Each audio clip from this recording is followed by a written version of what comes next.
porque a gente está esperando pela gente, tanto no YouTube quanto no Facebook. Tá bom? Robson, acho que você pode então abrir para a gente. Então vamos lá.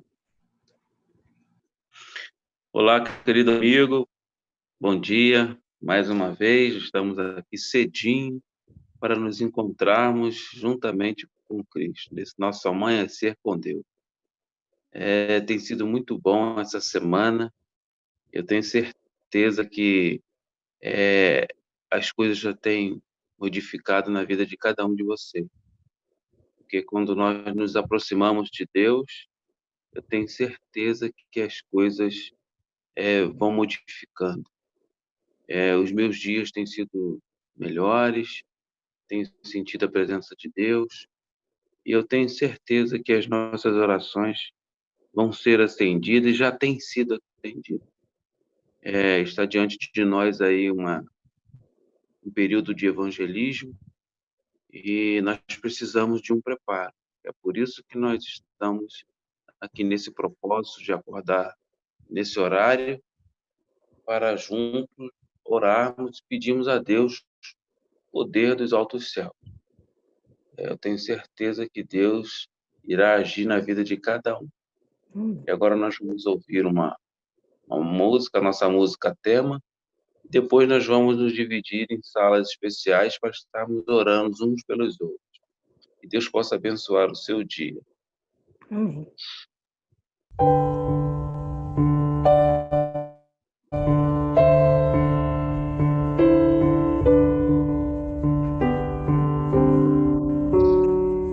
Por saber quem tu és, eu poder tua glória, eu me inclino a teus pés, Senhor. Por saberes quem sou, meu sofrer, minha história, prova meu coração, Senhor. Ainda nem se fez manhã, eis-me aqui a te buscar. Sem ti a vida é vã, sem razão passará.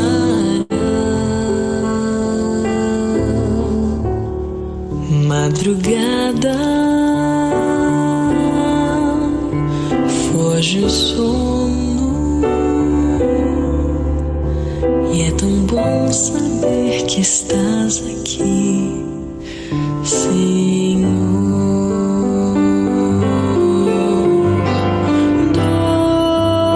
Doce mistério, o teu amor por mim. Nasce o sol, nasce a luz, nasce em mim, e nem se fez manhã, eis-me aqui a te buscar. Sem ti a vida é vã, sem razão passará.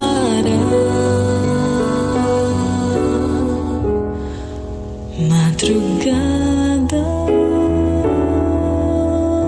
foge o sono, e é tão bom saber que estás aqui, Senhor.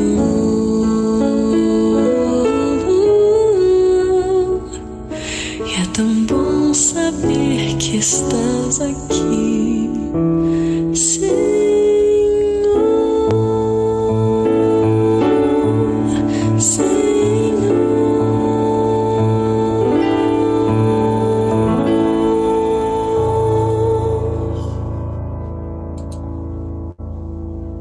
Nesse momento, então, nós vamos nos dividir nos grupos de oração, e aí teremos 10 minutos para fazermos nossos pedidos, agradecimentos, a nossa comunhão, e aí então voltaremos para essa. Tem um convite aí no seu Zoom. Então, você aceite o convite. E aí, quando você aceitar o convite, você vai ser alocado para uma das salas de oração. Ok? Pastor Jonas, seja bem-vindo. Nós vamos nos dividir agora nos grupos de oração durante 10 minutos. Deus nos abençoe.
Pastor Jonas Aguiar. Pastor Jonas Aguiar. Bom dia, pastor Luiz Otávio. Obrigado, o Senhor, por favor, tenha misericórdia, nossas famílias, nossos filhos, e nos dê, Senhor, as respostas que precisamos. Esse é o nosso desejo, nossa oração em nome de Jesus. Amém. Amém. Bom dia mais uma vez. Bom dia, pastor João. Bom dia, pastor Luiz Otávio. Nesse momento agora a mensagem está com vocês. Abençoe vocês. É tu, João. Pode focar só em você. Olá, amigos. Tudo bem com vocês? Bom dia. Prazer estar com vocês aí nessa manhã. Quero saudar aí aos amigos que estão aqui no Zoom, também aos amigos e irmãos que estão aí no Facebook ou no YouTube. Deus fale com vocês agora também através da mensagem, como Ele tem falado todas as madrugadas aí, né? Tenho certeza que as bênçãos de Deus a gente não poderá medi-las enquanto estamos aqui, mas muitas delas saberemos apenas no céu, né? O resultado desses encontros aqui. Mas eu quero orar com você também nesse momento, antes de abrir a Bíblia, tá bom? Feche seus olhos aí, vamos orar juntos. Senhor nosso Deus e Pai, obrigado por termos essas oportunidades, momentos como esses, para buscarmos ao Senhor e entregarmos a Ti os nossos pedidos. Nesse momento, ó Pai, queremos externar a nossa gratidão pelos milagres e bênçãos que recebemos e também, ó Deus, colocar em Teu altar os pedidos que foram feitos em todas as salas nesses momentos de oração. Amém. Também eu peço a Deus em favor das pessoas que estão nos acompanhando pelo YouTube, pelo Facebook, aquelas que estão acompanhando nesse exato momento ou aquelas que irão acompanhar logo em seguida em outro horário. Entregamos a Deus a vida deles também, pedimos a Deus que o Senhor venha aquecer o coração deles e atender, ó Deus, de acordo com a Tua vontade, as necessidades que eles possuem. Amém. Agora nós iremos abrir a palavra, pedimos que o Senhor abra o nosso coração, em nome de Jesus. Amém. Amém. Amigos, eu vou compartilhar a tela aqui para... Só...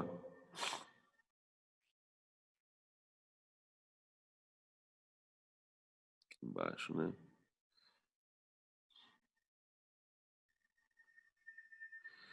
Espero que esteja tudo certinho aí, né? Tá passando certinho, né? Abra sua Bíblia aí em Mateus, capítulo 16, a partir do verso 13, para a gente ler esse texto. Essa é uma experiência, é um texto que eu gosto muito, uma história que eu gosto bastante. Eu quero refletir com você nessa passagem aqui. Mateus, capítulo 16, a partir do verso 13. Pastor, pode chegar mais perto que se quiser. Fica à vontade. Não, pode fazer à vontade aí, tranquilo. Depois eu volto. Amém. Vamos ler juntos, amigos? A gente vai ler o verso 13, depois a gente vai ler os outros, tá bom? Mas fica com a Bíblia aberta aí. Indo Jesus para os lados de Cesareia de Filipe, perguntou a seus discípulos: quem diz o povo ser o Filho do Homem? Aí a gente vai continuar refletindo aqui. Jesus, é interessante essa experiência, porque Jesus ele estava com os discípulos num lugar chamado Betsaida. E ele, então, pega os discípulos, caminha com eles aí por cerca de 48 quilômetros e chega nessa cidade chamada Cesareia de Filipe. Dá uma olhada aqui na tela, você deve estar olhando aí. Aqui é uma ilustração de lá dessa cidade de Cesareia de Filipe. Só que essa ilustração ela corresponde a um período posterior ao tempo de Jesus. Porém, tem uma construção aqui, que são vários templos de adoração. Essa construção que está aqui à nossa esquerda, aqui à direita da tela, que é um templo grande, aqui o mouse eu estou mexendo aqui, tem uma caverna no fundo e na frente dela tem um templo, uma construção grande, tem 4 colunas aqui arredondadas e tal, bem em frente a essa caverna, né? Esse templo já estava construído na época de Jesus. Esse templo foi construído no ano 5 antes de Cristo nascer. E era um templo que foi construído por Herodes ao imperador, para o culto ao imperador César Augusto. Então, esse era um templo de adoração ao imperador, no culto ao imperador. A Herodes construiu esse templo para poder ficar bem na foto aí com César, né? com César Augusto, que era o imperador da época. Mas antes dessa cidade se chamar Cesareia de Filipe, ela se chamava Panéias, que era uma homenagem ao deus Pan. Eu vou mostrar aqui um pouco aqui os escombros lá dessa cidade. Isso aí é uma foto atual. E aqui é uma imagem do deus Pan. O deus Pan era o deus que provocava medo nas pessoas. Era um deus que eles acreditavam, pela mitologia romana, que ele protegia os rebanhos. Você percebe que é uma divindade aqui, tem uma estátua aqui, né? Que ele tinha patas de bode, chifres de bode, com aparência, aspectos humanos, barba de bode também, cabelo humano. E ele tinha... Aqui tem uma outra estátua de cobre que acharam dele, aqui uma outra ilustração, e ele tinha uma flauta que se acreditava o seguinte: aquela região era uma região que ventava muito, e os ventos faziam muitos barulhos ali, nas árvores, enfim. E eles acreditavam, diziam que esse barulho era o deus Pan fazendo ali, tocando a sua flauta. E essa ventania, esse movimento natural provocava muito medo nos moradores e nos pastores ali. E até a gente tem aí algumas palavras, né, como pânico, pandemia, que surgiram aí para o português, né, mas tiveram origem aí nessa divindade romana aí. E a cidade, aquela região, então, se chamava Panésia, em homenagem a essa divindade. Eles começaram a adorar essa divindade ali nessa região e passaram, então, ali a adorar várias divindades ali nessa cidade. Bom, Herodes ele passa essa cidade para o seu filho, Filipe. Ele divide o seu reino para os 4 filhos, e essa cidade fica com Filipe. E Filipe também, para ficar bem na foto com o imperador, com César, chama o nome de Cesareia, e como ele era o governador daquela cidade, Cesareia de Filipe. Aí está uma imagem atual também, uma foto atual de Cesareia de Filipe. É interessante, ele ficava perto do monte, essa região fica perto do Monte Hermon, que foi onde Jesus teve ali o momento da transfiguração, né? Você conhece uma outra imagem aí dos escombros. Aí está os escombros atuais aí do templo, né, de Augusto, que era um culto ao imperador, era nesse templo. Era a principal construção da cidade de Cesareia de Filipe, um primeiro templo construído ali de mármore branco, construído nessa região. Um outro ponto interessante é que aqui, eu vou voltar aqui, você está vendo aqui são nichos de adoração. Está vendo? Nichos são buracos que tinha na parede aqui. Aqui é um outro nicho maior, mas aqui lá tem a parede, lá são vários nichos, olha, para adoração. Se você olhar aquela imagem primeiro, eu estou voltando nela, você vê os nichos aqui, aquela foto desse nicho maior aqui os nichos pequenos, são vários aqui. Essa era a região mais pagã de Israel. Então, muitos não-judeus moravam ali, que adoravam outros deuses, ou judeus que não eram tão fiéis a Deus assim. Então, eles moravam ali e era assim que funcionava. Eles vinham até aquela região, cada um levava ali a sua divindade, o seu Deus e tal. a sua estátua, colocava nesse nicho, adorava, terminava a adoração, eles iam para cá, tirava, levava, aí vinha outro, colocava outra divindade ali e tal. E ali era um lugar que era uma região meio que separada para adoração. Então, por que eu estou explicando tudo isso? Para a gente poder entender o contexto da pergunta de Jesus.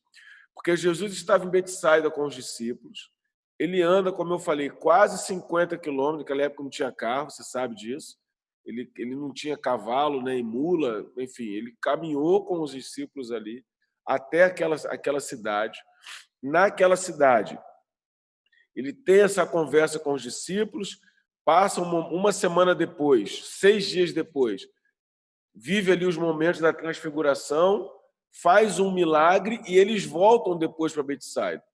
A pergunta que muitos podem fazer assim, por que Jesus, primeiro, por que Jesus foi numa cidade, numa região pagã? Segundo, o que Jesus foi só para perguntar?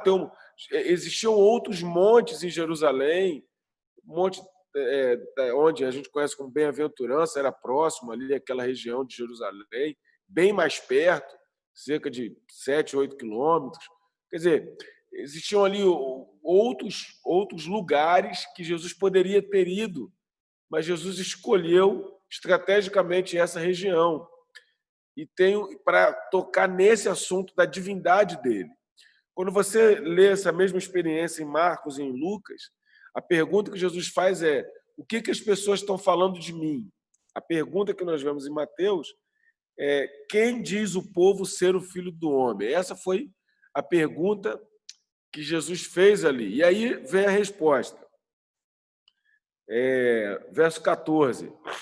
Eles responderam: uns dizem João Batista, outros Elias e outros Jeremias ou alguns dos profetas. Bom, existia ali uma teoria ou uma ideia, né, uma interpretação ali de que Elias iria ressuscitar ou João Batista também poderia ressuscitar ali em algum momento, ele já tinha morrido nessa ocasião. E Jeremias era um profeta muito respeitado, né, por ter sido aquele que, pela tradição judaica, escondeu a Arca da Aliança. Então, eles esperavam que, antes da chegada do Messias, viesse Elias, que iria preparar o caminho. A espera por Elias era maior até do que a espera pelo Messias. Interessante. E aí Jesus pergunta: quem que as pessoas dizem que eu sou ali? Nós sabemos que Elias foi, por Malaquias, apresentado como aquele que prepararia o caminho do Senhor, e, biblicamente falando, esse Elias foi João Batista, né, que preparou o caminho do Senhor. Mas aí eles respondem: olha, Senhor, alguns dizem que o Senhor é Filho do Homem, ou que o Senhor é Elias, ou João Batista, que ressuscitou, enfim, ou Jeremias. E aí Jesus faz a pergunta crucial: mas vocês, quem eu sou para vocês? Eu não sei se você já pensou sobre isso, né? Se eu perguntasse para você aí, para o Eliel, para o irmão Bento, para o Robson, para a Rosemary, para o Helder, para o pastor Luiz Otávio, quem Jesus é para você? Se eu pedisse para você definir Jesus em uma palavra, qual seria a palavra que você usaria? E essa foi a pergunta que Jesus fez para eles. O que eu represento na vida de vocês? Isso está no verso 15. Mas vós, continuou ele, quem dizeis que eu sou? É possível que você desse ali algumas respostas a essa minha pergunta. Talvez você diria assim: olha, pastor, para mim, Jesus é tudo. Ele que mantém a minha vida e tal. Talvez você diria: Jesus é a minha vida também. Ou Jesus é a razão da minha existência. Jesus é a minha salvação, é o meu Salvador. Você usaria aí algumas palavras para definir Deus. Mas eu queria fazer algumas reflexões com você também. Se Jesus ele é tudo para a gente, por que às vezes nós o tratamos como nada? Se Jesus é a nossa vida, por que às vezes nós vivemos como se ele não existisse? Se ele é a nossa razão, a razão da nossa existência, por que às vezes nós começamos a viver, levamos o dia a dia, a gente vai para o trabalho, a gente volta para casa, sem separar ali momentos para estarmos com Deus em adoração? Você sabe que adoração é uma atitude nossa, ou de nós, criaturas, que envolve reconhecimento e valor atribuído. Nós reconhecemos Deus como divindade para a nossa vida, como alguém especial, como tudo, como a vida, como a razão da existência, como alguém que merece a nossa atenção, que merece a nossa reverência, e nós, então, por darmos esse valor ao nosso Deus, nós o adoramos com a nossa vida. Aquela região era uma região de adoração, acostumada a ser um local de adoração. Embora a Bíblia não diga aqui exatamente onde Jesus estava, mas existe algumas possibilidades, ou uma possibilidade, eu acredito, algumas evidências no texto, de que talvez Jesus estivesse bem ali, talvez em frente àquele templo, ou em frente àqueles nichos, como se estivesse perguntando assim: será que eu sou um dessas divindades para vocês? Será que eu sou apenas uma dessas divindades aí? Aí eu pergunto para você, a vida cristã para a gente, a religião, o nosso momento com Deus, será que é mais um ponto da nossa vida? Assim como a gente vai para o trabalho, vai para a faculdade, vai para a escola, a gente passa momento com a família ali, eu também vou para a igreja, eu também tenho a minha vida espiritual, assim como eu tenho a minha vida, a minha vida educacional, eu tenho ali a minha vida profissional, eu tenho também a minha vida religiosa.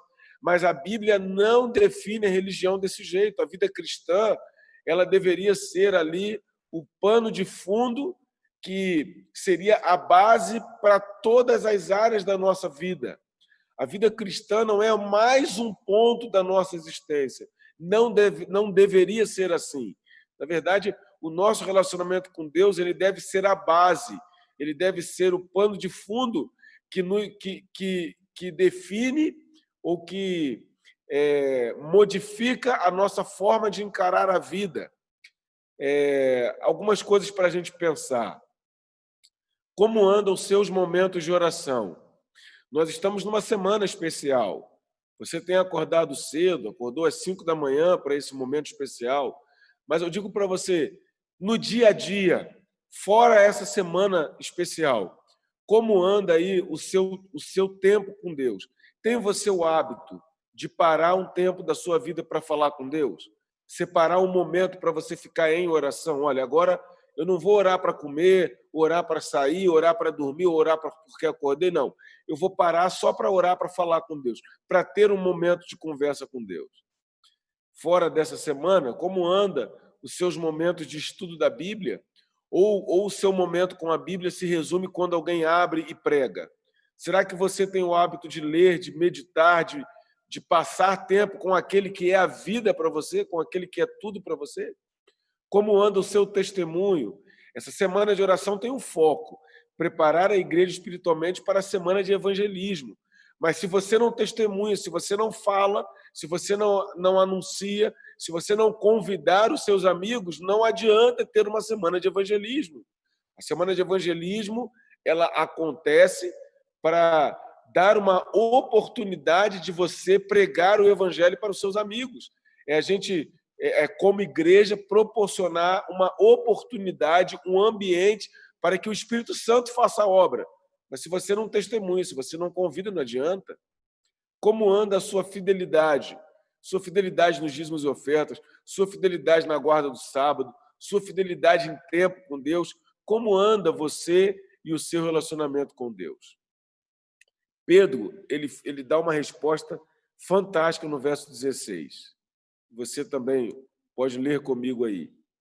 Verso 16, Pedro diz: Respondeu Simão Pedro e disse: Tu és o Cristo, o Filho do Deus vivo.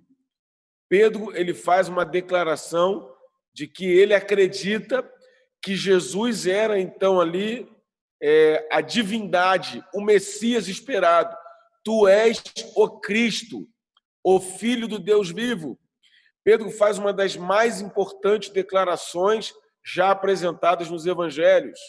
Ele estava evidenciando que ele acreditava que Jesus era divino de verdade, diferente daquelas divindades apresentadas naqueles nichos de adoração, diferente do culto ao imperador, mas que Jesus era o Filho do Deus vivo, o próprio Deus vivo encarnado ali. E Jesus, ele enaltece essa declaração de Pedro quando ele diz no verso 17, Jesus então afirmou: Bem-aventurado és, Simão Bar-Jonas. O prefixo Bar significa filho de. Então, Jonas era um dos nomes do pai de Pedro, né? Então, Jesus disse: Bem-aventurado és, Simão Bar-Jonas, porque não foi carne e sangue que te revelaram, mas o meu Pai que estás nos céus. Jesus, ele diz que essa frase de Pedro foi revelada diretamente pelo Espírito Santo. E Pedro, naquele momento, foi boca de Deus. Meus amigos e irmãos, nós precisamos ser boca de Deus nessa terra.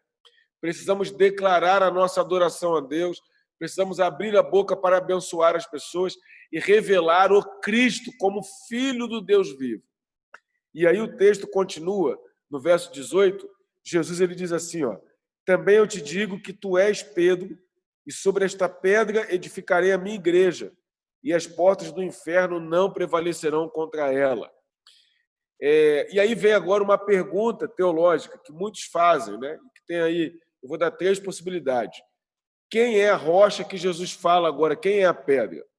Jesus, ele diz, olha, eu te digo que tu és Pedro, e sobre esta pedra edificarei a minha igreja, e as portas do inferno não prevalecerão contra ela. Existem aí 3 interpretações clássicas. A primeira é de que Pedro era a pedra. Esses teólogos que acreditam assim dizem que Jesus usou ali ele usou ali um jogo de palavras com o nome de Pedro, e ele apresenta então Pedro como sendo o primeiro líder da igreja cristã nesse momento, empoderando Pedro agora diante dos outros, dizendo para Pedro: eu também te digo que tu és Pedro, e sobre como você falou isso, você foi revelado por Deus para você, então você é a pedra e sobre você eu vou edificar a minha igreja. Essas pessoas que acreditam assim dizem então que a liderança da igreja é a rocha que sustenta a igreja. Eu não creio nessa possibilidade. A segunda possibilidade é que a fé de Pedro é essa rocha. Como se Jesus estivesse falando: olha, Pedro, que fé que você tem. Então, a base da igreja, a sustentação da igreja é a sua fé. Pedro representando a liderança. Então, a fé da liderança é a base da igreja. Eu também não creio nessa forma. Mas a terceira interpretação, e eu vou dar depois o porquê que eu creio assim, é a que eu creio. É que quem Pedro declarou ser o Filho de Deus é a rocha. Então, Jesus estava dizendo: olha, Pedro, tu és Pedro.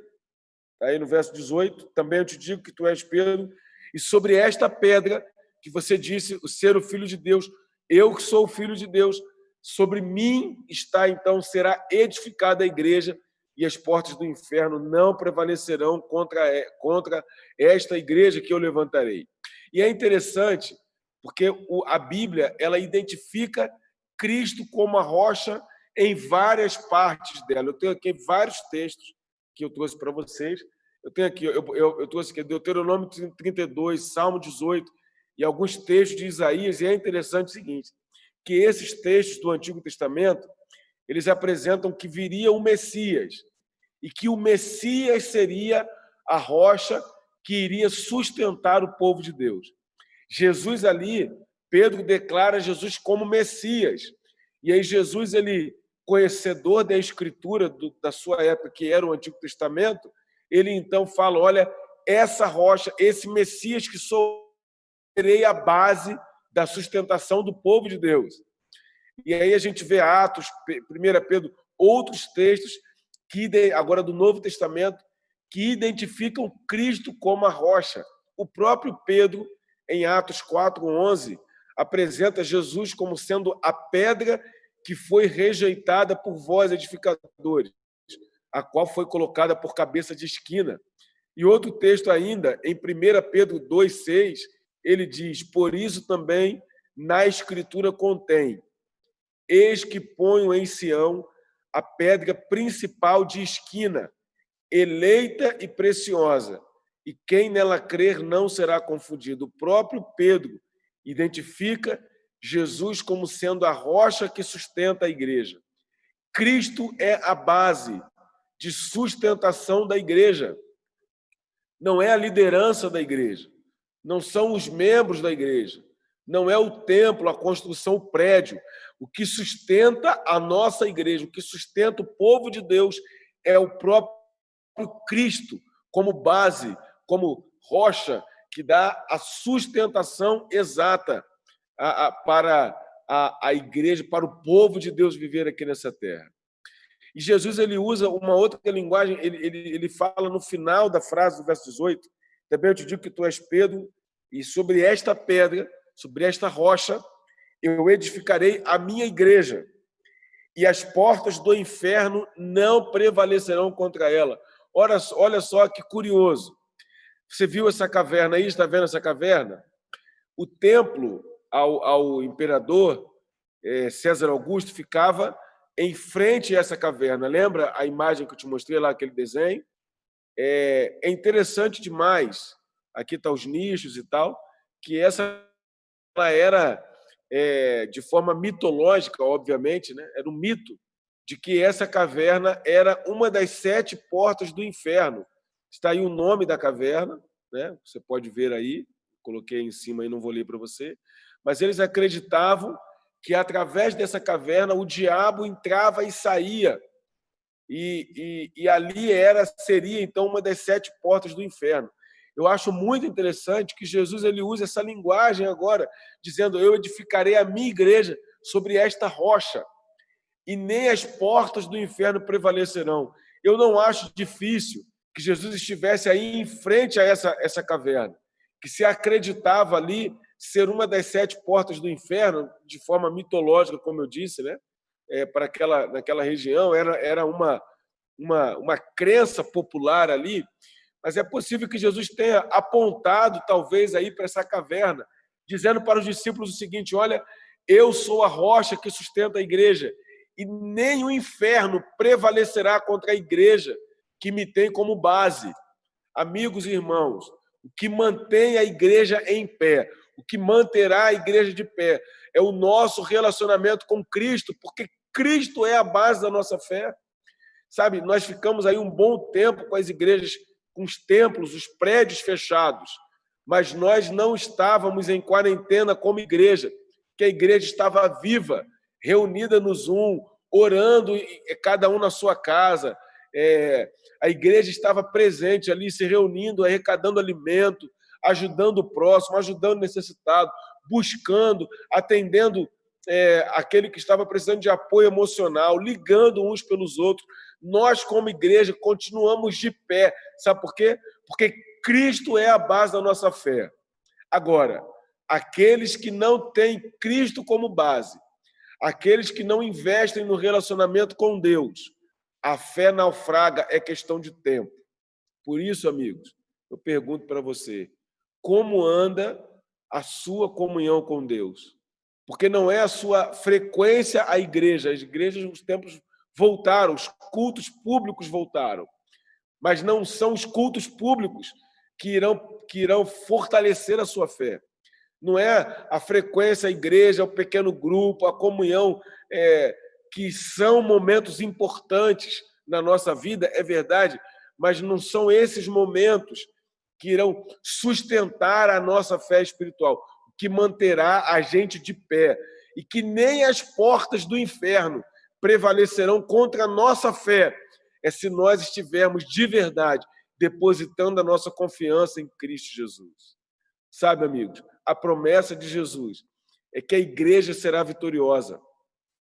É que nada, nem ninguém, o diabo, nem ninguém derrubará a igreja. Nós podemos ficar aí mais anos e anos fechados, como os prédios fechados, porque a nossa fé, a nossa igreja, o nosso relacionamento com Deus não depende de uma igreja aberta, deve depender do nosso relacionamento pessoal com Cristo. Eu até coloquei aqui, ó, igreja é todo aquele que mantém um relacionamento com Cristo. E aí alguns textos da Bíblia. Nós precisamos investir no nosso relacionamento com Cristo. E o culto público é uma celebração de uma obra que Deus já faz no dia a dia da nossa vida. O evangelismo na igreja será uma oportunidade para a gente apenas anunciar algo que nós já vivemos através do testemunho pessoal. Oportunidade, um ambiente preparado para que o Espírito Santo alcance o coração do perdido, que nós já estamos orando, que nós já estamos buscando ao Senhor. As portas do inferno não prevalecerão contra aquele que mantém o seu relacionamento fiel com Cristo. E até Jesus ele diz que a igreja, esse relacionamento, possui as chaves do céu, sabe?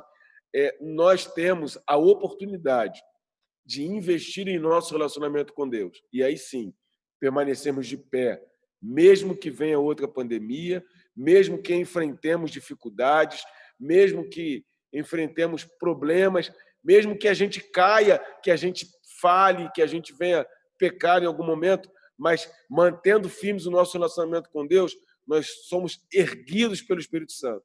Alcançaremos o perdão de Deus e certamente estaremos fazendo parte do grupo vitorioso em nome de Jesus. Você deseja aí fazer parte da Igreja Vitoriosa de Deus? Deseja você investir no seu relacionamento com o Senhor? Que Deus abençoe você, Deus fortaleça a sua fé e que Deus ajude a todos nós a nos mantermos firmes em nosso relacionamento com Deus. Quero orar com você nesse momento. Feche seus olhos aí e oremos.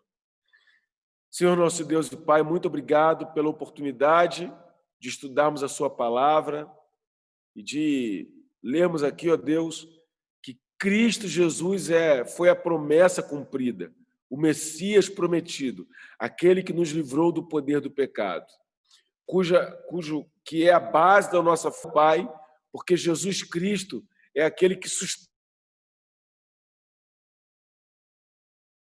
essa igreja contra o nosso relacionamento contigo, nem as portas do inferno prevalecerão. Dá-nos, ó Deus, a vitória sobre qualquer ação demoníaca em nossa vida, em nome de Jesus. Abençoa, ó Deus, os nossos filhos, como foi pedido aqui por alguns irmãos. Ajuda-nos, ó Deus, como família, te adorarmos em espírito e em verdade. Ajuda-nos a vivermos, ó Deus, uma vida cristã com o Senhor acima de qualquer dificuldade, mesmo que a gente caia, nos levante em nome de Jesus. Nos ajude a permanecer de pé, nos ajude a levantar, ó Pai, e nos ajude a termos momentos contigo através da oração, através do estudo da Bíblia, através do testemunho, e nos dá condições, ó Pai, de sermos fiéis ao Senhor, mesmo que venham provações. Dá-nos, ó Deus, a certeza que o Senhor está ao nosso lado, e que nos faz vitoriosos, em nome de Jesus. Amém. Amém. Deus abençoe a todos, amigos, pastor. Deus abençoe. Amém. Amanhã a gente está junto aí. Bom dia a todos. Que Deus dê a você um ótimo dia aí de bênçãos. Amém.